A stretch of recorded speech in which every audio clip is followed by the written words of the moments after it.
So I'm here with Jeff from Fort Mill United. Yes, sir. And so when did you start the club? Tell us a little bit about how you started, how you got involved with soccer. Yeah, so the club, starting this fall of 2025, we will start our 8th year. As a startup club, we started 8 years ago with one club, with my business partner, Rob Dolan, who started that as a 2015 or 14, U15 boys team. And from there, we started growing incrementally each year, and now we're up to about 20 to 21 teams. Fantastic. How long have you been with Admiral? Admiral, we started with Admiral from the get-go. Fantastic company to work with, and I'm not saying it just because you're in front of me. Nobody will believe that you're just saying that just because I'm here, you know that, yeah, right? But, yeah. So what's good about it? So, I'd say, being in business already myself, customer service is huge, very accessible. The ability for you guys to work with us with our needs, and we just had a uniform upgrade, which was great. Just everything about the ease of doing business is probably the biggest thing that we like. And the let's say, what's the word I'm looking for? Just a partnership, I would say. Like, it's a shared partnership that we have with each other, not just I'm your customer, blah blah blah. Like, we actually care. You feel like you care about what we're looking like, what our uniforms are, and that partnership means a lot to me, Rob. Because believe it or not, we get emails all the time about people asking if we're interested, and we're like, no, we're good. I mean, we'll contact you if we need something, but we never contact them back because we don't need to. So. What was the process this year? You designed completely new kits, didn't you? We did. So it was actually a coordination with you and Admiral, and I think we'd actually just started working on that several months before we introduced them.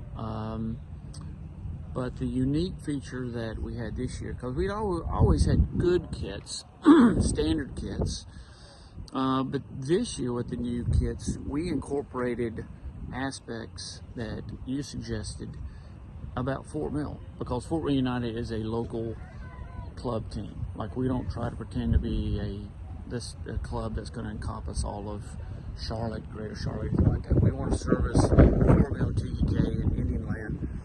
And so what we did, based on you and I and Rob working together and some other team members, was incorporating unique parts and aspects of Fort Mill into our uniforms, which so really took off. You got a uniform there. Yeah, got a uniform. Got a polo of the uniform, right? Yeah. But that's also in your uniform, right? It is, yes. So that's the Fort Mill area, the whole weaving of threads and cotton as well, right? It is, yeah. Fort Mill was a big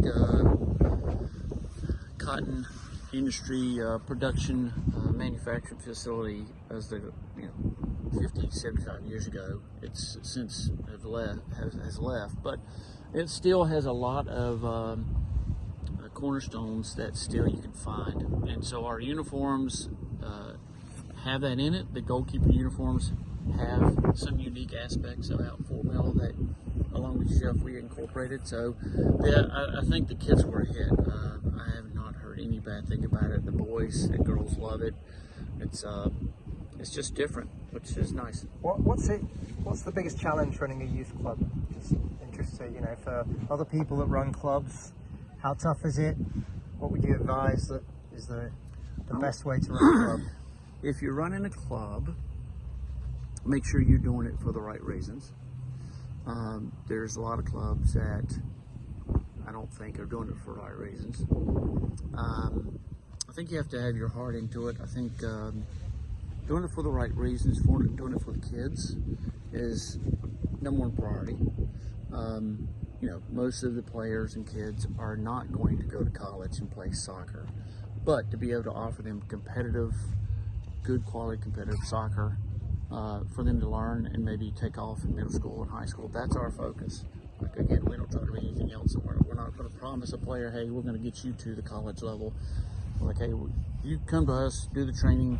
It's like equal training that you're going to see at other clubs, but we're going to give you hopefully a competitive price, a little bit more hands-on approach, We feel like we've evolved into a club that actually prides ourselves in really teaching the kids the technical aspect of the game.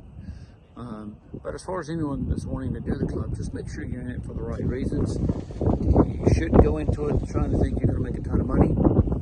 As a coach, you spend tons of hours.